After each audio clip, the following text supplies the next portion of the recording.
নমস্কার, কেমন আছেন সবাই? আশা করি সকলে খুব ভালো আছেন। আমরাও খুব ভালো আছি। কিরণ লাইফস্টাইল ব্লগে আপনাদের আরও একবার স্বাগত জানাই। আজ শনিবার, সন্ধে এখন 6টা বাজে। আজকের ব্লগটা একটু অন্যরকম। আচ্ছা, যখন একটা মেয়ে বড় হয়, তখন যখন বিয়ের বয়সটা হয়ে যায়, তখন দেখবেন পাড়া প্রতিবেশী, তার আত্মীয়স্বজন সবাই কিন্তু বলে যে মেয়েটার বিয়ে দিতে হবে। বলেন না, বলুন? তখন প্রথমেই যখন কোনো বিয়ের সম্বন্ধ আসে বা কিছু আসে, তখন কী বলা হয়? "ওগো, একটা ছেলে আছে গো, বিয়ে দিবা নাকি মেয়ের?" তখন উত্তরে তার বাবা মা কী বলে? "কী করে ছেলে? সরকারি না বেসরকারি? ছেলে কী কেমন না কেমন, পরিবার কেমন না কেমন, কোনোটা প্রথমে জানা হয় না। প্রথম কিন্তু উত্তর কিন্তু সেটাই হয়। তারপর সব কিছু জানা হয় আস্তে আস্তে, তাই না? তো ব্যাপারটা ঠিক সেই রকম। আর এটা তো একটা থাকলে, আর একটা মোটিভ থাকে যে প্রত্যেকটা মেয়ের জীবনে দেখবেন একটা ড্রিম থাকে, তার হাজব্যান্ড এরকম হবে, তার হাজব্যান্ড ওরকম হবে। হয় না বলুন? প্রত্যেক মেয়ের জীবনেই থাকে, সেটা ভালোবাসা হোক চাই না হোক। তো আমার জীবনের কথাটা আমি একটু বলি। আমি চাইতাম আমার হাজব্যান্ড যেন সবসময় একটা ফৌজি হোক। আসলে কী বলুন তো, নিজের বাবাকে সবসময় সেই হিসাবে আমি দেখে এসেছি। প্রত্যেক মেয়ের জীবনে আমার মনে হয় প্রথম ভালোবাসা তার বাবাই হয়। হয় না বলুন? ছোটো থেকে তো তার বাবাকেই তো প্রথমে দেখে আসছে, বাবাকেই তো ভালোবাসছে। বাবা, ভাই, দাদা এগুলোই হয় না বলুন? তো নিজে থেকে প্রথম থেকে যখন বাড়ির বাইরে থাকতাম, বাবাও সেই বাইরে বাইরে থাকতো আমাদের মতন যেরকম আমি থাকছি। তো বাবাকে সেই হিসাবেই দেখতাম। সকাল বিকেল বাবা আসতো সেই ড্রেস পরে, সেই মোটা মোটা জুতো পরে, ঘাড়ে বন্দুক নিয়ে। এমনকি আমি সেই ছোটো ছোটো গুলিগুলো হয় না, আপনারা তো হাসবেন, তখন তো আর এইসব মোবাইল ছিল না। তো আমার মা আমাকে গল্প করে, আমার একটু আধো আধো মনে পড়ে, পুরোপুরি মনে না পড়লেও। তো বাবা সেই গুলিগুলোকে নিয়ে আসতো, গুলিগুলো খুলে খুলে খেলা করতাম। বাবা ঘুমোতো আর সেই গুলিগুলোকে নিয়েই খেলা করতাম। বন্দুকটা নয়, বন্দুকটা হলে অন্য কিছুই হয়ে যেত। তো এইরকমটাই আমি লাইফটা প্রথম থেকেই দেখে এসেছি। তো তখন থেকে একটা আমার মোটিভ থাকতো যে যেমনই হোক আমার হাজব্যান্ড যেন একটা ফৌজি হোক। তো সেই রকম একটা ব্যাপার। তো আজ যেমন দেখুন, ভগবানের কৃপায় সেটা আমার সম্ভবও হয়ে গিয়েছে, সবই হয়েছে। তো এখন যেটা বুঝছি যে ফৌজি লাইফটা সত্যি বড্ড কষ্টকর। কেন বলুন তো? এই যে নিজে বাইরে থাকছি, করছি, সব কিছুই হচ্ছে। কিন্তু যখন মানুষের কোনো বাড়ির দিকে যখন দূরে থাকছি, কোনো নিজের কোনো অসুবিধা কি অন্য কিছু, কারোর রোগ জ্বালা, কারোর কিছু হচ্ছে বা কোনো অকেশন হচ্ছে, আমরা যেতে পাই না। আসলে ছুটির উপর ডিপেন্ড করে তো। আবার যে একা চলে যাব সেটাও তো হয়ে ওঠে না। সিঙ্গেল থাকি, একা চলে যায়। ছোট বাচ্চা নিয়ে কি এদিক থেকে সেদিক যাওয়া যায় বলুন? অনেক ভাবনা চিন্তা করতে হয়। তারপরে তো বাচ্চা সর্দি, কাশি, স্কুল, কলেজ কত রকম প্রবলেম আছে। আছে না বলুন? যারা সাফার করে তাদেরকে মনে হয়। দূর থেকে যারা বলেন যে না ওরা তো একসঙ্গে থাকছে, ভালো থাকছে, সবই তো ঠিকঠাক আছে। কই কোনো কিছু তো কমতি নেই, সবই তো ভালো আছে ওর। কিন্তু জানেন তো, বাস্তব জীবনে যখন মানুষটাকে ভেতরে গিয়ে ঘেঁটে দেখবেন, তখন বুঝতে পারবেন যে কতটা সে ভালো আছে, কতটা সে ঠিক আছে।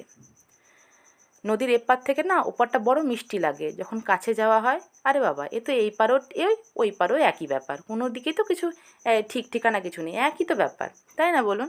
কাছে গেলে তখন বুঝতে পারা যায়। তো তেমনি তাই আজকের এই কথাগুলো বলার কারণ হচ্ছে, আজকে যে রান্নাবান্না করছি একটা দাদার জন্য। যখন তিনি প্রথম আসেন তখন সিঙ্গেল ছিল, তারপর বাচ্চা কাচ্চা নিয়ে, বউ বাচ্চা নিয়ে এখানে তিনি থাকতো। তো সে তার একটু বাড়িতে ব্যক্তিগত প্রবলেমের জন্য তার বউ বাচ্চাকে সে বাড়িতে দিয়ে এসছে। তো সে দাদাটা এখন এখানে একাই থাকছে, ওকে এখানে রান্নাবান্না করে ও খাচ্ছে।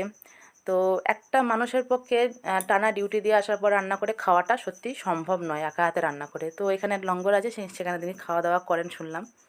তো আজকে তার জন্য একটু রান্নাবান্না করে দেবো। কদিন পরে সে ছুটি যাবে, আসলে কী বলুন তো, সেই টাইমে ছুটিও পায়নি। বাড়িতে একটু অসুবিধা থাকায় তার বউ বাচ্চারা বাড়িতে গিয়েছে।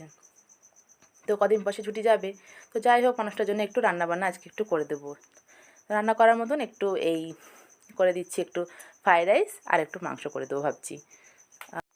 এখানে মাংসটা তুলে রেখেছি, ভেজে নিয়েছিলাম মাংসটা, সেটা ভেজে তুলে রেখেছি। আর ফ্রাইড রাইস তো দেখেছেন আগেই করেছি। আচ্ছা, আমরা বলি না যে আমার এটা নেই, আমার ওটা নেই, আমার এটা দরকার, আমার ওটা দরকার। কিন্তু একটা এই যে যারা বাইরে বাইরে থাকছেন, তারা যে এইসবগুলো করছে, সাফার করছে, তারা দেখবেন তাদের হিসাব মানে সত্যি করতে বলে তাদের নিজের কাছে জিনিসগুলোই নেই। কাছে জিনিস বলতে আমরা কী বুঝি? নিজের মা বাবা। বুঝি না বলুন?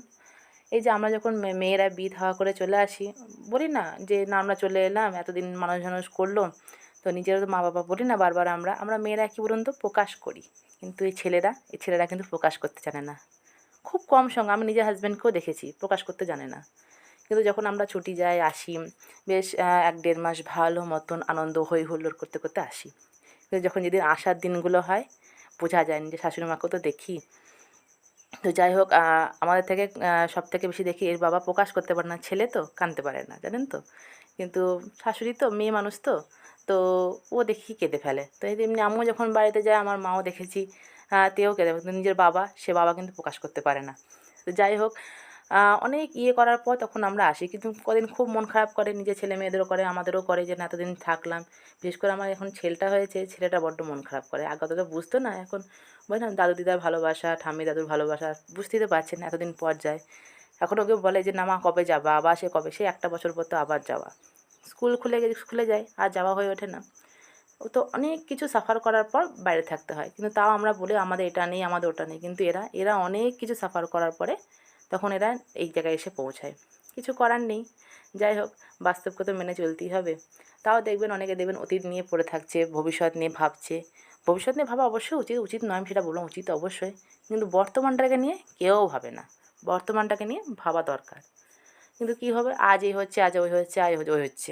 কিন্তু সেটা তো করলে হবে না বলুন? বর্তমানটাকেও নিয়েও ভাবতে হবে। তো এই যে নিজের কাছে যেটুকু আছে সেটুকু নিয়ে মানুষকে থাকা কিন্তু সত্যিই মানে দরকার, যে আমার কাছে এটা আছে। আমার অনেকে দেখবেন নিজের রাস্তা দিয়ে যখন যায় তাদের দেখবেন হাত পা অবধি নেই। তাও তারা সুখে আছে। কষ্ট তো করছে। কষ্ট করলে কথায় আছে কেষ্ট পাওয়া যায়। যে আপনি যে এতটা জায়গায় পৌঁছেছেন, আপনি এই জায়গাটায় সেটাকে নিয়ে আপনি একটু খুশি হন। আর এটা নিয়ে ওটা নিয়ে তো সারা জীবন পড়ে আছে। মানুষ তো খালি হাতেই এসছে আর খালি হাতেই যাবে। এই কথাটা যদি মাথায় রাখতে পারেন তাহলে কিন্তু খুব ভালো। হ্যাঁ, এর মধ্যে আপনাকে নিজের কর্ম কিন্তু অবশ্যই করে যেতে হবে। কর্ম না করলে তা হবে না বলুন? কর্ম তো নিজের হাতে। কর্ম তো করতেই হবে। তো সেটাই হলো ব্যাপার। তো যাই হোক, বলতে বলতে অনেক কথাই বলে ফেললাম। আর এই দেখুন এখানে মাংসটা প্রায় তৈরি হয়ে চলে এসেছে। অনেকটা মাংস তো একা হাতে নেড়ে উঠতে পারছি না। তো সকাল থেকে ওর বাবা মাংস নিয়ে এসেছিলো, ধুয়ে ধায়ে সব রেখে দিয়েছিলাম যে সন্ধ্যেবেলায় করতে বসবো। আসলে এই দেখুন আর ঋদ্ধি চলে এসছে। ও এখন দেখেছে আমি এখানে রান্না করছে, পায়ে পায়ে ঘুরু ঘুরু ঘুরছে। আমি বলছি দাঁড়া এখনও হয়নি, ওর ঘুম চলে এসছে, সন্ধ্যা হতে এসছে তো একটু ঘুমাবে, একটু ন্যাপ নেওয়ার পর ও আবার আবার উঠে আবার খাওয়া দাওয়া করে তারপর একটু খেলাধুলা করবে। রুদ্র ওখানে বাইরে পড়ছে। আর ওর বাবাই বললাম চলে এসছে, বললাম যে একটু নাড়াচাড়া করো, নাহলে আর পা পেরে উঠছি না। ঋদ্ধি খুব বদমাইশি করছে, বলে হ্যাঁ আমি আসছি। তা করতে করতে বাবা একটু হাতে হাতে করে দিচ্ছিল। আমি এটা দেশি একদম যেরকমভাবে মাংস রান্না করে, কোনো রকম গরম মশলা আমি কিচ্ছু দিইনি। অনেকে প্রথমে গরম মশলা দিয়েও করলে করতে পারেন, তবে বেশি আমি একদম ইয়েভাবে করছি না। একটু ঝাল মশলা কম কম ভাবেই করছি, একদম দেশি যেরকমভাবে বাড়ির দিকে মাংস রান্না করা হয় ঠিক সেরকমভাবেই করছি। ভালো করে প্রথমে কষিয়ে নেব, কষিয়ে নেওয়ার পর এবার একটু অনেকটা কষে এসে বাইরে থেকে দেখুন তেলটা হালকা হালকা বেরিয়ে এসেছে। এবার এর মধ্যে দিয়ে দেবো একটু টক দই। আমাদের এখানে টক দই তো জানেন বেশি টক হয় না, তো সামান্য টক দই আমি দিয়ে দেবো। আমি এখানে ১ বাটি মতন দিচ্ছি। আপনারা যদি খুব টক হয় ১-১.৫ চামচ দিতে পারেন, বেশি দিয়েন না, খুব টক হয়ে যাবে। কষানো ভালো করে হয়ে গিয়েছে, এবার ওপর থেকে একটু গরম জল করে দিয়ে দিচ্ছি। ব্যাস, এবার ফুটে উঠলে এর মধ্যে একটু বাড়িতে সে আমাদের মশলা থাকে না, সানরাইজের মিট মশলা, যখন ছুটি থেকে আসি ২টো করে প্যাকেট আমার বরাদ্দ। তো বেশ দিব্য চলে যায়। ওই মিট মশলা একটু দিয়ে দিচ্ছি। আর একটু সানরাইজের ভাবে না গরম মশলা নিয়েছি, খুব সুন্দর সেন্ট আসছিলো, তো ওইটা একটু দিয়েছি। গোটা গরম মশলা আমি কিচ্ছু দিইনি। ব্যাস, তাহলে এবার ধনেপাতা কুচি দিয়ে নামিয়ে নেব। ব্যাস, এদিকে রেডি হয়ে গিয়েছে। আর এদিকে একটু ভেজ ডাল করেছিলাম। ব্যাস, চলুন আজকের মতন ব্লগটা এখানেই শেষ করছি।